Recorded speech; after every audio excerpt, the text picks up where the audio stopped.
इसका सीधा संबंध, राइट टू रिजेक्ट का सीधा संबंध उस अध्यादेश से है जो सुप्रीम कोर्ट के पहले निर्देश से है, जिसके खिलाफ सरकार आज अध्यादेश ले आई है। अगर उसी के खिलाफ सरकार खड़ी हो गई है तो राइट टू रिजेक्ट का मतलब ही क्या रह गया? अगर ये सुप्रीम कोर्ट ने जो पहला निर्देश दिया था उसी पर स्टिक करते या उसी पर चर्चा होती, उसको बिल बना देते तो राइट टू रिजेक्ट की जरूरत नहीं पड़ती है। असली बात तो है दागी उम्मीदवारों की।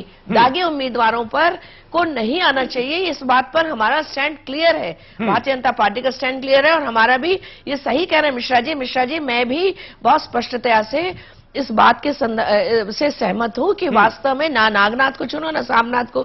लेकिन सवाल यह है जब ना नागनाथ होगा ना सामनाथ होगा, कोई दूसरा जो वास्तव में सही व्यक्ति भी होगा लेकिन किसी मतदाता को नहीं है पसंद, वो नहीं, उसको एलर्जी है उससे, तो वो उसको भी रिजेक्ट करेगा। वो 40 के 40 व्यक्ति उसको पसंद नहीं है। यथार्थ में कितना हो पाता है? एक व्यक्ति प्रतिनिधि अपने आप में अकेला नहीं होता।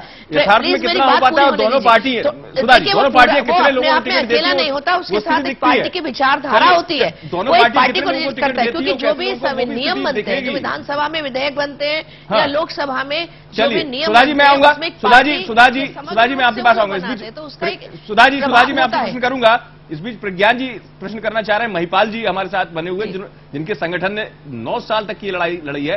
प्रज्ञान जी आपका सवाल महिपाल जी से। जी प्रज्ञान जी, वाकई में जो के मिश्रा बोल रहे हैं या सुधा जी बोल रहे हैं वाकई में काबिल तारीफ है और मुझे तो डर है कहीं के मिश्रा जी की पार्टी उनसे नाराज ना हो जाए। खैर मेरा सवाल महिपाल जी से है। महिपाल जी, पिछले 9 साल से आप ये केस लड़ रहे हैं और जैसा सुधा जी कह रहे वाकई में हो सकता है सुप्रीम कोर्ट का ये जो जजमेंट आया है ये पीस मिल में हो, लेकिन मुझे एक चीज बात बताए, दोनों पार्टियों जो बड़ी पार्टियां हैं उनका जो फेसेट है वो डिफरेंट है, भले सपोर्टिव हो, लेकिन इतने सालों से उन्होंने इस मसले पे कुछ नहीं किया जिसकी वजह से पीयूसीएल को लड़ना पड़ा। आपको क्या लगता है कि चुनावी सुधार हिंदुस्तान में जो पूरी तरह लागू हो जाए, वेस्ट की तरह हम ट्रांसपेरेंट एक चुनाव पे आ सके ताकि सही मायनों में सही लोगों का चुनाव हो जो हमारा नेतृत्व करे? इस स्थिति में के लिए और जरूरत हो, हमारे दर्शकों को भी ये जानकारी मिलेगी और उनको पता चलेगा कि आपकी ऑर्गेनाइजेशन वो लड़ाई लड़ रही है जो सरकार को खुद करनी चाहिए थी।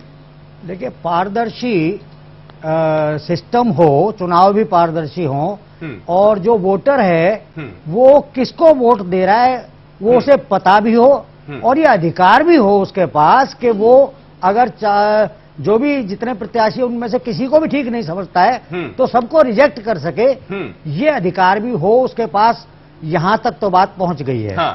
सुधा जी ने जो एक सवाल उठाया कि सुप्रीम कोर्ट ने बात बीच में छोड़ दी कि भाई अगर ज्यादातर मतदाताओं ने रिजेक्ट कर दिए सारे कैंडिडेट तो क्या होगा? देखिए, उसमें 2 बातें हैं। एक तो मॉरल फोर्स, वो सुप्रीम कोर्ट ने अपने जजमेंट में भी एक बात कही है, negative voting would gradually lead to systemic changes as political parties will have to respect the will of the people in selecting their candidates. सबसे बड़ी बात तो यह है कि एक मॉरल फोर्स होगी, एक मॉरल दबाव होगा पार्टीज पर कि अगर हमारा कैंडिडेट रिजेक्ट हो जाते हैं तो वो बड़ी बेइज्जती वाली बात होगी। ऐसे कैंडिडेट को मत रखो कि सब रिजेक्ट हो जाए जिसमें हमारा भी कैंडिडेट हो। दूसरी बात, इसका अगला कदम, अभी हम पीयूसीएल यहाँ रुक नहीं रहा है। अभी ऐसे हालात जल्दी में तो चाहे भले ही ना आए कि 50% लोग सारे कैंडिडेट्स को रिजेक्ट कर दे, लेकिन एक ऐसी हालत अवश्य आएगी कहीं ना कहीं और धीरे धीरे हो सकता है वो बढ़े कि अगर पॉलिटिकल पार्टीज ने अपना तौर तरीका नहीं बदला तो ऐसी नौबत जरूर आएगी कि जब 50% से अधिक लोग सभी प्रत्याशियों को रिजेक्ट करेंगे और तब वो जो विल ऑफ द पीपल है वो रिफ्लेक्ट होगी। सबसे बड़ी बात है कि रिफ्लेक्ट तो होगी, 50% लोगों ने रिजेक्ट किया है। एक तो ये बात है और दूसरा, जब वो फोर्स बनेगी तो पीयूसीएल ने अभी रुका नहीं है काम पीयूसीएल का। आप रुके नहीं, अभी हमने आधा काम कंप्लीट किया है। मतलब जो पहले उनके एंटीसीडेंट्स और प्रॉपर्टी के बारे में डिक्लेयर करने वाली बात, उसके बाद ये दूसरा लड़ाई अभी बाकी है। अभी लड़ाई बाकी है। और लेकिन आप तमाम दलों को भी देख रहे हैं, 50% अगर मतदाता रिजेक्ट करेंगे तो या तो सरकार और